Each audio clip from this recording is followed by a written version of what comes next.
قفصه، وان شاء الله ما هيش اخر مره، وان شاء الله تعاد سهريه باهيه. وانا نوعد الجمهور كوني باش نقدم له عرض حلو برشا فنيا ومعناها كذوق وفن شعبي معناها ان شاء الله بقدر ربي ممتاز اللي هما ينتظروا فيه من عند وليد التونسي. ومن الاخر وعلى الاخر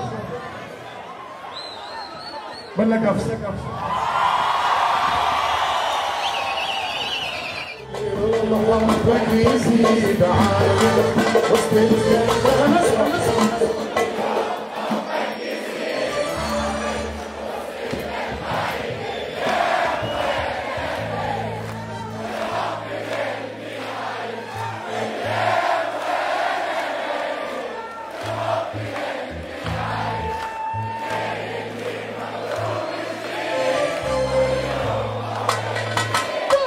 نكون عند حسن ظنهم وفي المستوى اللي هما يرتقبوني فيه.